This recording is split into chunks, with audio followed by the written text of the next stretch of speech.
Para hoy, familia, dije que íbamos a hablar sobre siendo libres de la religión, basados obviamente en lo que quedamos el domingo anterior sobre la salvación. Y hemos venido hablando sobre, ¿eres salvo? ¿Realmente eres salvo? ¿Eres salva? ¿Encuentras evidencias en la palabra que están en ti, que se expresan porque eres un hombre, una mujer, un joven salvo? ¿O simplemente lo proclamas porque quieres hacerte sentir seguro a ti mismo, a ti misma de que eres salvo? Y esa proclamación, esa proclama que haces con tus labios, esa aseguranza que haces con tu boca, no es realmente lo que te daría la entrada para decir que eres salvo, te daría la prerrogativa de decir que estás bien con Dios. No es una proclama, es lo que realmente tú estás viviendo en tu interior, basados en los frutos que ya hemos visto, basados en esos elementos que ya hemos visto. Y hoy continuamos con uno más de ellos. La vez pasada terminamos con uno de los elementos que expresan la salvación es un amor profundo por Dios. Y hoy estaremos hablando de otro más, pero quiero comenzar con el aspecto de ser libres de la religión. Cuando yo vine a Cristo, yo fui enseñado a vivir bajo un sistema religioso. No quiero decir que los sistemas religiosos estén mal, hay sistemas, hay conductas religiosas que son saludables, que son buenas, pero no es a eso a lo que el Señor nos ha llamado. Y yo tengo que ir rápido porque quiero pasar al punto que quiero dejar en sus corazones. Hablando de religión, yo nací en un contexto religioso donde te decían a ti, no hagas, haz esto, no hagas, haz esto. Siempre había alguien diciéndote qué hacer y qué no hacer. Y crecí con una mentalidad de qué hacer y qué no hacer, qué le agradaba a Dios y qué no le agradaba a Dios. Yo aprendí, por ejemplo, que si yo ayunaba y a las 12 del día lo cortaba, ya estaba casi que en pecado. Yo aprendí que si no oraba todos los días a las 4 o a las 5 de la mañana, yo estaba mal. ¿Sí? Porque para esos cristianos la oración era elemental a esa hora. Y yo creo ahora, después de tantos años, yo creo que la oración no es una forma, una conducta estipulada por el hombre. Es una acción que el hombre desarrolla en base a una relación con Dios. Es una acción que uno ejercita porque quiere estar conectado con Dios por amor, no porque me esfuercen a hacerlo, no porque me forcen a hacerlo, sino más bien porque yo quiero estar conectado con Él. Hablando de religión, familia, déjeme decirle algo importante, bueno, no tan importante, pero se dice que el famoso filósofo Blaise Pascal usó la frase ya conocida por muchos, un agujero en forma de Dios. Yo no sé si usted lo ha escuchado. Pero usted la puede escribir ahí y después busca más información al respecto. Un agujero en forma de Dios. ¿Y por qué puso eso él? ¿Por qué lo escribió? Porque se supone que ese agujero en forma de Dios solamente Dios lo puede llenar en el hombre. Es ese agujero que la gente anda buscando cómo llenarlo y sobre todo lo anda buscando cómo llenarlo en asuntos religiosos. Cuando uno mira hacia atrás, siglos atrás, vemos ese mismo afán del hombre tratando de darle sentido a la vida a través de una religión, tratando de darle sentido a su vida a través de una adoración a algo. Y la historia tocante a esto se remonta muchos años atrás. Uno puede revisar unos 14,000 años atrás, antes de Cristo, en el Medio Oriente, empiezan a encontrar muchas revelaciones, tanto con los arqueólogos como los historiadores, encontrando evidencias de que el hombre andaba buscando un ser a quien adorar. Lo encontraron en pintura, lo encontraron en las piedras, lo encontraron en dibujos, lo encontraron de muchas maneras. El hombre andaba buscando cómo llenar ese hueco que el hombre tiene y en donde solamente calza Dios. De ahí es donde se desprenden las grandes religiones que buscan apaciguar la culpabilidad que el hombre tiene en su corazón, creando religiones, creando creencias que en cierta forma se estipulan como una autoridad real, pero usted y yo sabemos que hay una sola autoridad real que no puede ser cambiada. Esta salvación para nosotros provee de una persona real. Lo repito, esta salvación que usted y yo vivimos nos provee de una persona real a través de Jesucristo. Y ese Jesucristo nos lleva al Padre. Y esa relación continua que nosotros sostenemos, relación continua, no puede llamarse religión. Ahora, si uno busca una definición de religión, encontraremos ahí rápidamente varias cosas que hablan de ello. Yo no sé si usted tiene ahí su Google, pero usted puede encontrar varias definiciones de lo que es religión.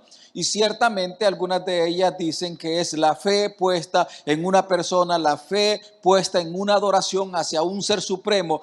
Hay una que pone así, es la adoración dada a un superhumano. Así la ponen. Dada a un superhumano o a un humano con poderes sobrenaturales. Y bueno, eso me dice a mí de que está la definición un poquito perdida, porque no hay ningún hombre que sea superhumano. No lo hay. Solo hay uno. Solo hay uno que fue superhumano, pero que es super God. ¿Ya? Y ese usted y yo es el que conocemos. Y yo quiero que ahí vayamos viendo un poquito de por qué la religión no es lo que yo quiero que hagamos hincapié, pero yo quiero que hagamos hincapié en la relación que trae salvación. Es la relación con Jesucristo, la relación con su palabra, es la relación con el Padre que trae esa salvación que usted y yo buscamos. El domingo pasado terminamos con el amor profundo hacia Dios. Es una de las evidencias de que yo soy salvo. Hoy estamos viendo la segunda, una de las segundas evidencias es que un hombre y una mujer que es salvo muestra una actitud humilde dentro del corazón. Ya hemos hablado sobre humildad, pero quiero llevarlo en otra dirección en esta ocasión. Santiago capítulo 4 versículo 6 dice lo siguiente: Dios resiste a los soberbios, Dios resiste a los orgullosos, pero da gracia a los humildes. Dios resiste, Dios se para de lejos de una persona que es orgullosa, que es soberbia, pero le da una gracia especial a aquellos que tienen un corazón humilde. Por eso hablo de que una actitud humilde en el corazón es una evidencia de una persona que está cerca de Dios y que está evidenciando una salvación en su corazón. Humildad, dependencia de Dios. Humildad, dependencia de Dios. Es lo que Dios busca. Una persona humilde va a reconocer que necesita de Dios. Una persona orgullosa no va a reconocer que necesita de Dios. Nuestra sociedad se mueve en una avenida.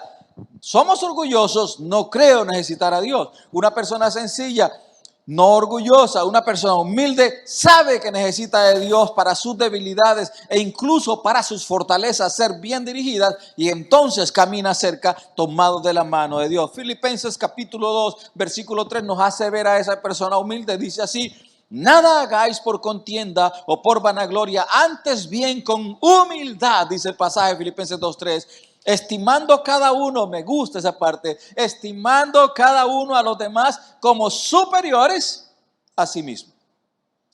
Y yo no sé cómo se mira usted, pero día a día yo estoy viéndome a mí como, no debo hacerlo, pero me veo como inferior, porque casi quiero ver a todo el mundo como superior a mí, aunque la Biblia me dice que tengo que verme objetivamente, ¿sí? A la medida de la estatura de fe que Dios nos ha dado a cada uno de nosotros.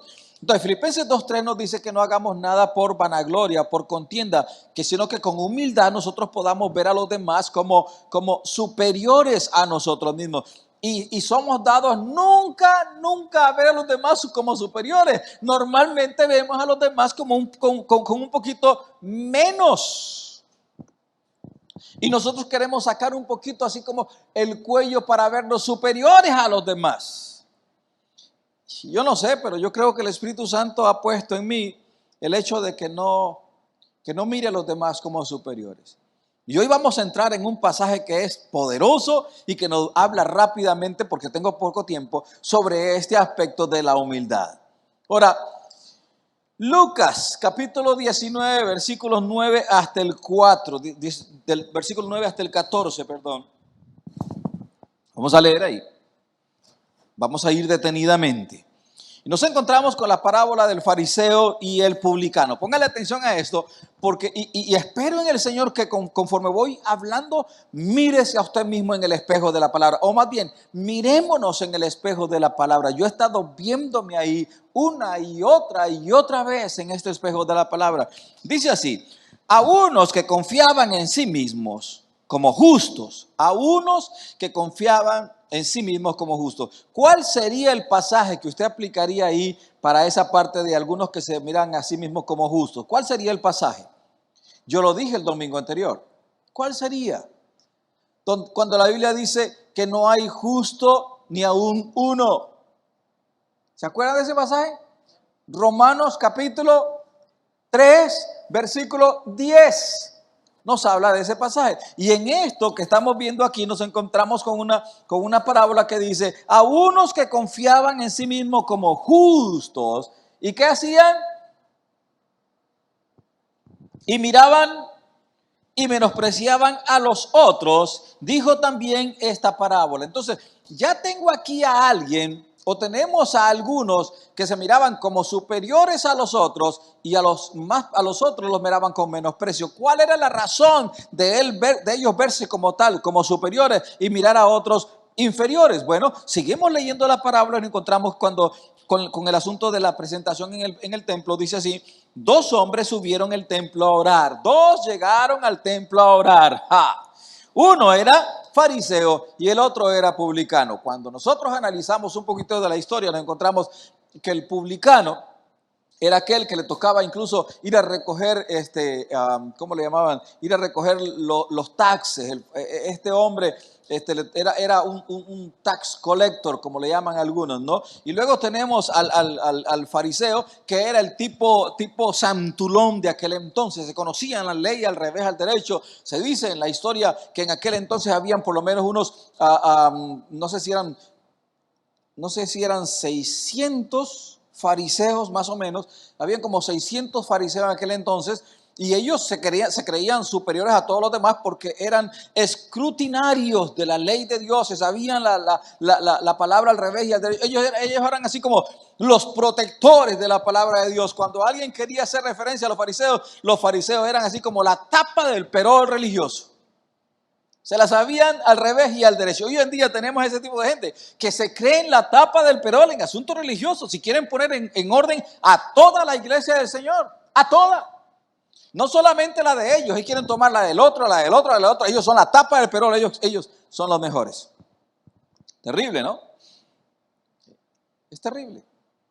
Ahora, tenemos aquí a estos que se creían grandes, y esos dos hombres suben al templo a orar, se presentan los dos, Dios los está viendo, la oración de cada uno se escucha por un lado, la oración del otro se escucha por este lado.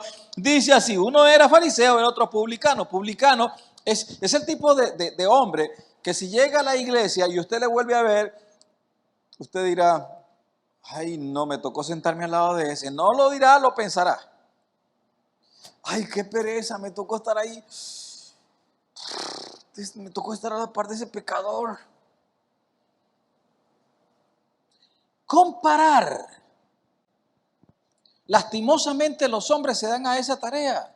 Miremoslo en el trabajo.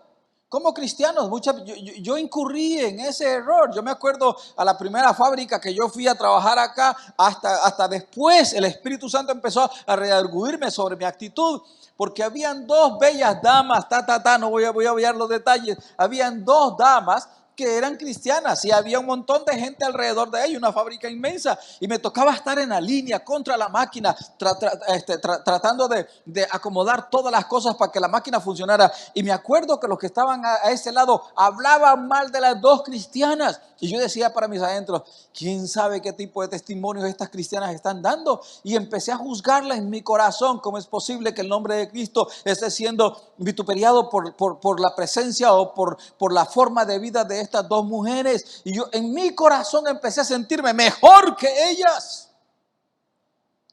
Misma actitud farisaica.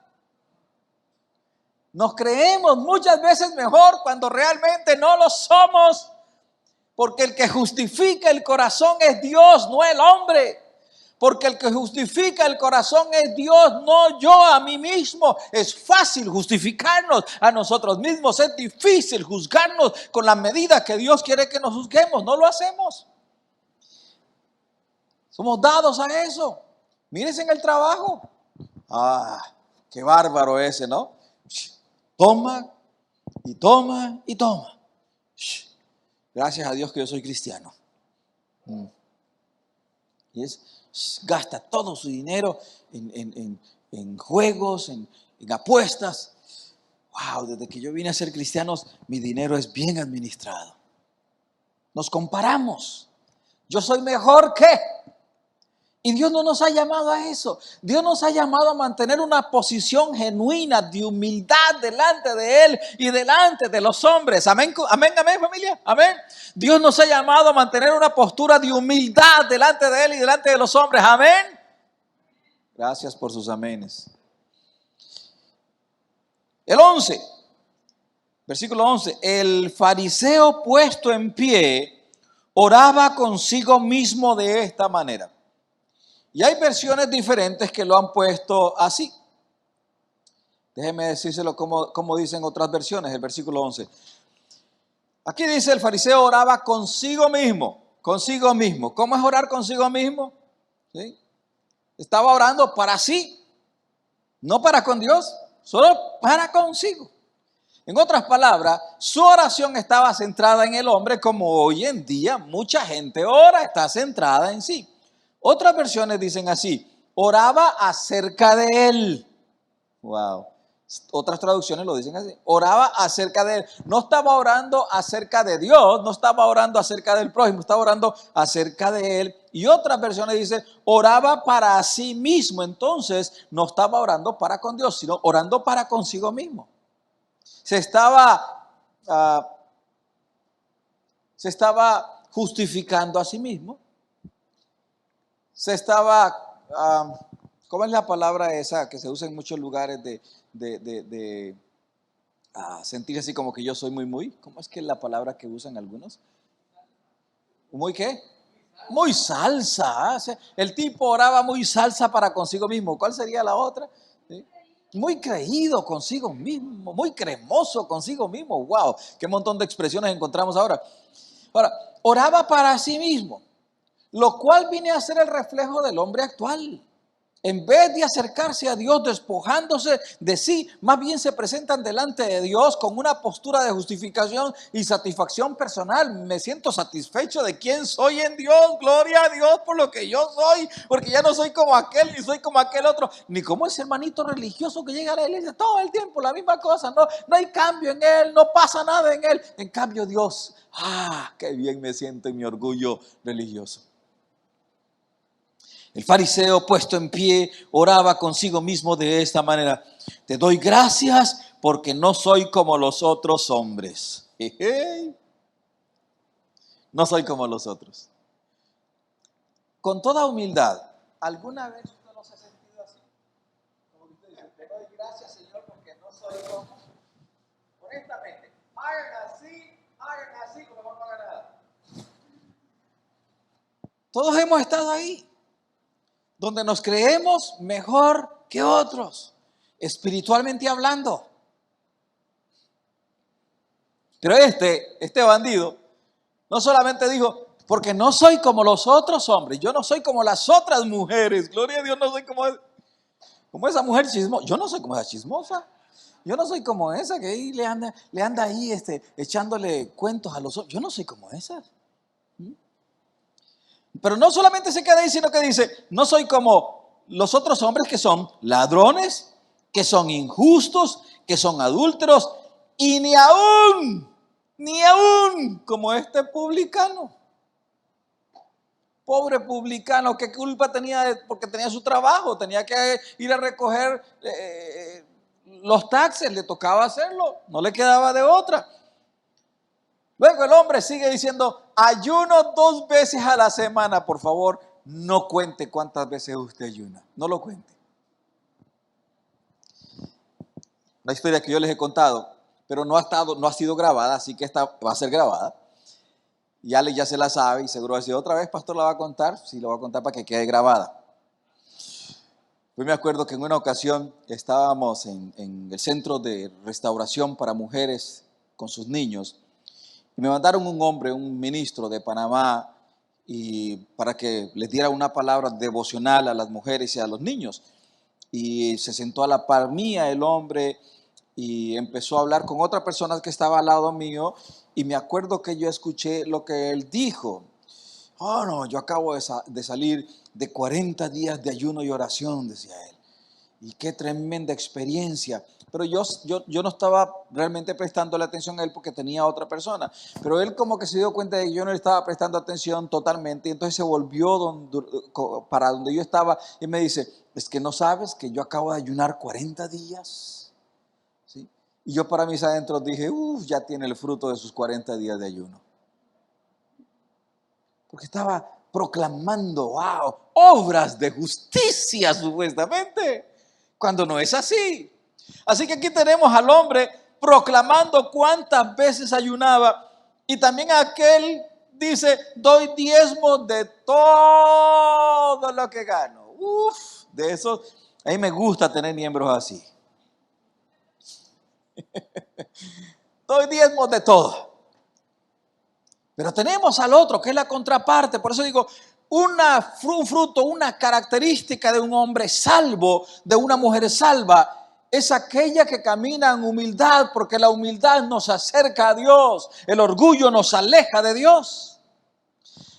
Y entonces tenemos al publicano, estando lejos, dice que ni siquiera quería levantar los ojos al cielo.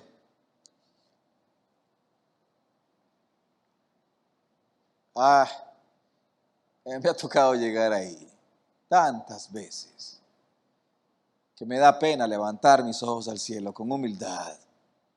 No que yo sea una expresión de humildad, no, lejos todavía, me falta mucho camino. Pero hay muchas veces en que no me digno a levantar mis ojos al cielo por la pecaminosidad del corazón mío. No veo a nadie.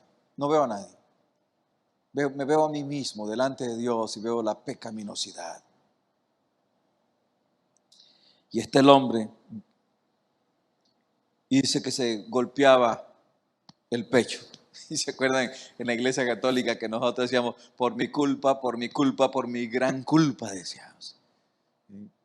¿Alguna vez rezó usted eso o nunca lo hizo? ¿Sí? Okay.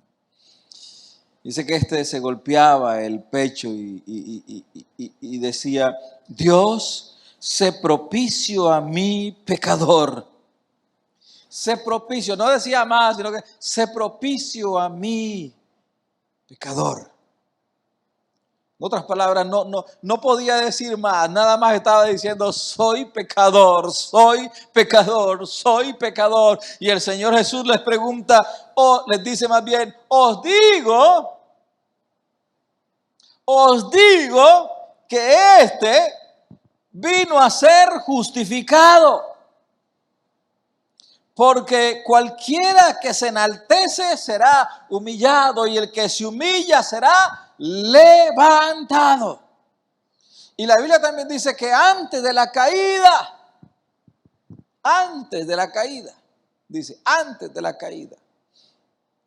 es el orgullo. Es el espíritu enorgullecido antes de la caída. Entonces, una característica de un hijo de Dios salvado, tiene un espíritu humilde. Si usted recuerda a Juan el Bautista, porque ahí es donde nos pone la religión nos dice, hey, estás caminando muy bien, qué bárbaro.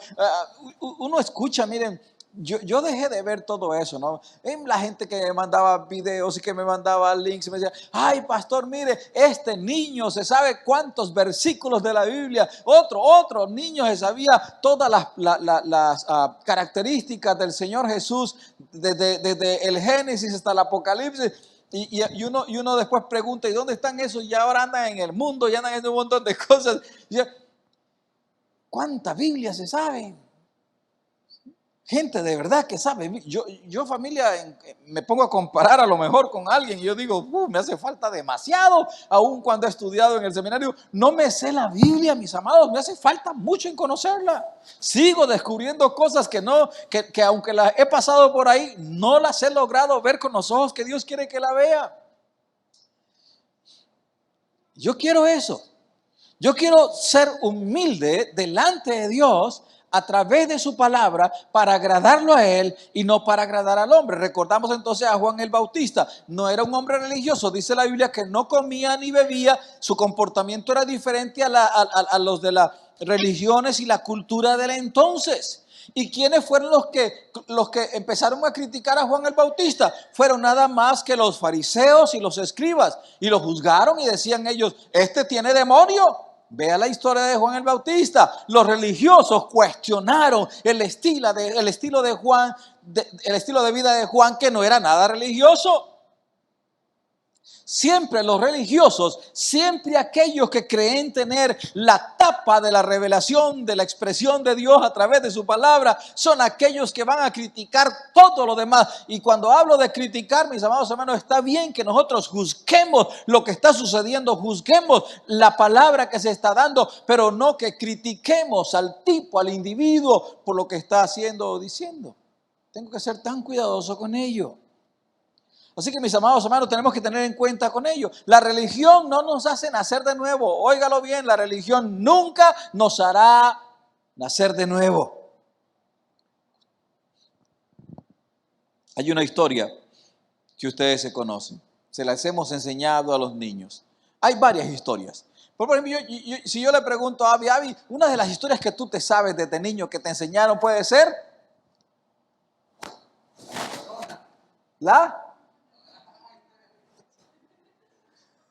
una de las historias que a usted le enseñaron de un héroe de la Biblia podría ser David. Otra más. David y Goliat, el señor Goliat. Algunos lo conocen más a Goliat que a David. Otro más. Josué, Sansón, Jonás. ¿Quién más? Sí, Jonás. ¿Quién más? A ver, ¿alguno de ustedes ha escuchado de aquel señor que se llamaba Nicodemo? ¿Alguno de ustedes escuchó esa historia? ¿Ah? ¿Ya no se acuerdan de Nicodemo, famoso Nicodemo?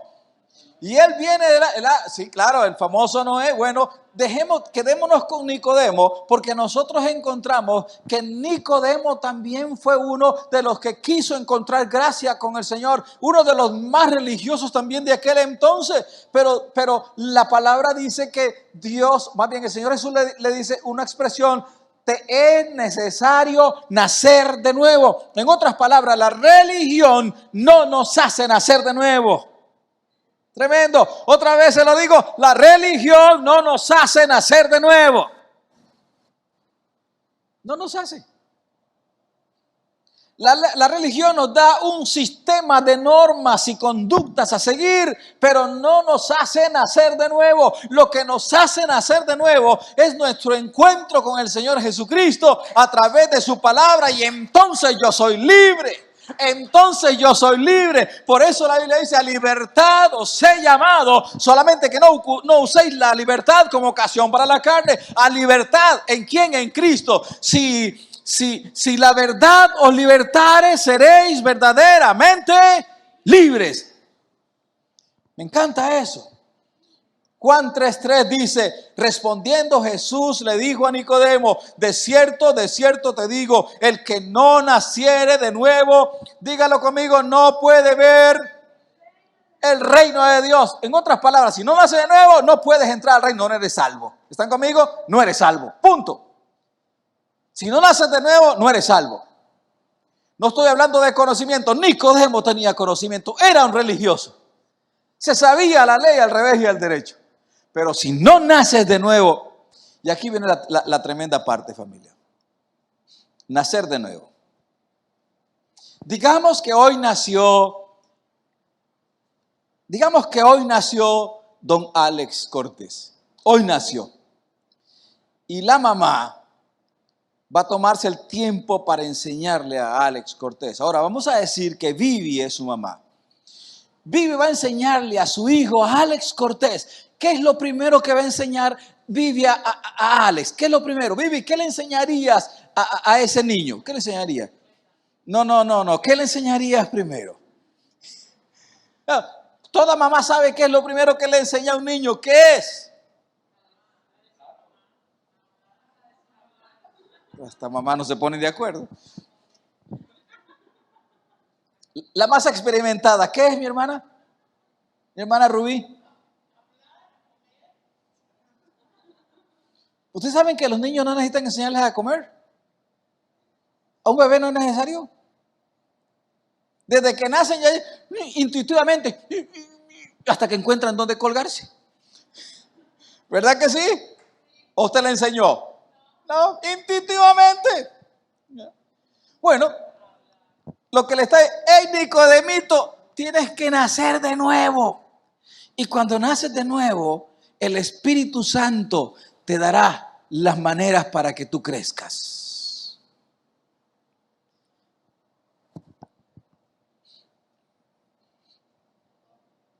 Tremendo religioso. A un bebé hay que enseñarle todo.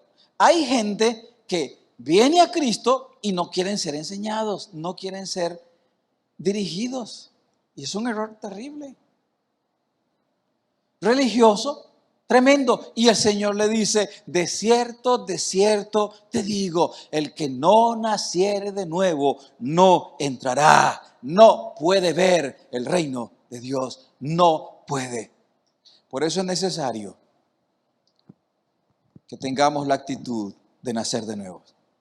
Y ese nacimiento solo puede ser dado a través de Jesús. Nada más. Hoy vivimos en tiempos de mucha religiosidad. Conceptos religiosos se han vuelto un campo de batalla tremendo, familia. Algunos dicen que religión es la creencia en adorar y servir a ese superhumano del que les dije al inicio. Es un sistema particular de fe y adoración que los hombres practican. En eso se ha convertido la religión. La relación se ha convertido en algo muy especial con nuestro Salvador. La relación nos lleva a vivir de una manera diferente y sobrenatural.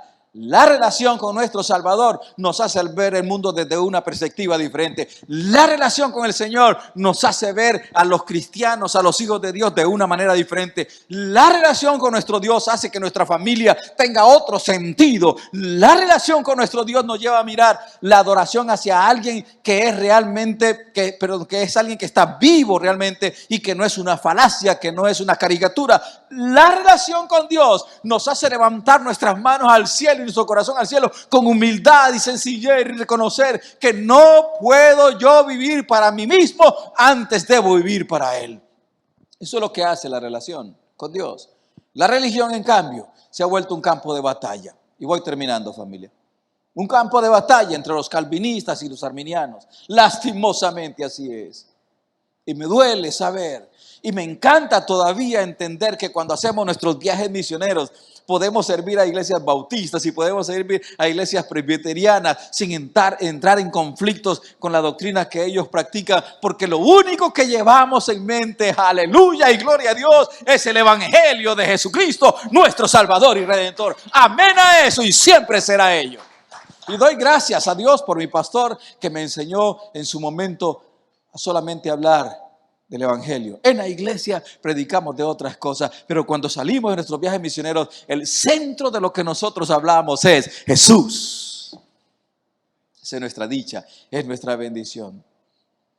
Hoy es un campo de batalla. Ayer me aprendí 2 palabras nuevas, aunque las había escuchado, pero me las aprendí. Complementarismo o complementarismo e igualitarismo, que habla de este es un campo de batalla tremendo. En el complementarismo es que la mujer y el hombre son diferentes y que se pueden apoyar mutuamente. Y en cambio, en el igualitarismo es que todos somos iguales y que las mujeres pueden hacer lo mismo y pueden servir igual que el hombre igual lo puede hacer la mujer.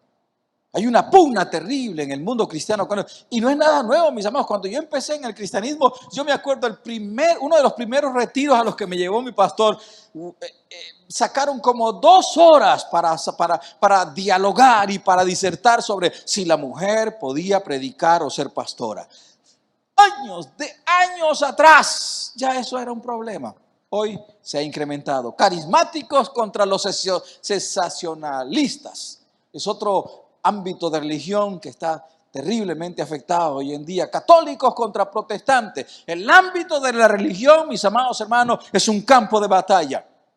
Pero la relación con Dios La única batalla que nosotros enfrentamos ahí es cuando el enemigo quiere interponerse en la relación que usted y yo sostenemos con nuestro Salvador. Y la Biblia me dice que esa batalla ya fue ganada por Jesucristo. Aun cuando Él quiera mostrar, aun cuando el enemigo quiera meterse, aun cuando el enemigo quiera mostrarte algo, aun cuando Él quiera de alguna manera intimidarte de que Él todavía tiene influencia, te tengo buenas noticias. En esa relación con mi Dios no es un campo de batalla, porque ese campo de batalla fue ganado en la cruz del Calvario. Y ahora usted y yo, que somos salvos en Cristo Jesús, somos libres para gloria de Dios Padre, para honra de su nombre, para caminar con Él, para abrazarnos a Él, para vivir para Él, para amarlo, para servirlo, para gastarnos honrándolo a Él. Gloria a mi Dios. Él es nuestro Salvador. Y no vivimos en un campo de batalla religioso, pero sí vivimos en una relación constante. Y por eso es que queremos incentivarle para que en esta próxima campaña de oración y ayuno se una con nosotros. Damas y caballeros, la religión no nos lleva a la unidad. La relación con Dios, no importando la forma en que tú pienses, nos une. Porque el único factor unitivo de los cristianos es Jesús. Nada más. Padre mío, en el nombre de Jesús,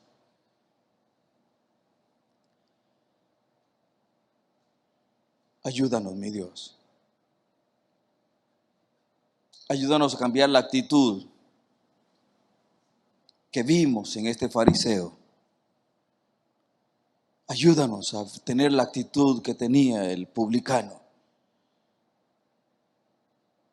Ayúdanos a caminar como Él, reconociendo que somos hombres y mujeres pecadores, sin levantar los ojos hacia el cielo y con una humildad total poder decir: sé propicio a mí, oh Dios, que soy pecador. Sé propicio a mí, Señor, que soy pecador. Sé propicio. En el nombre de Jesús. Amén.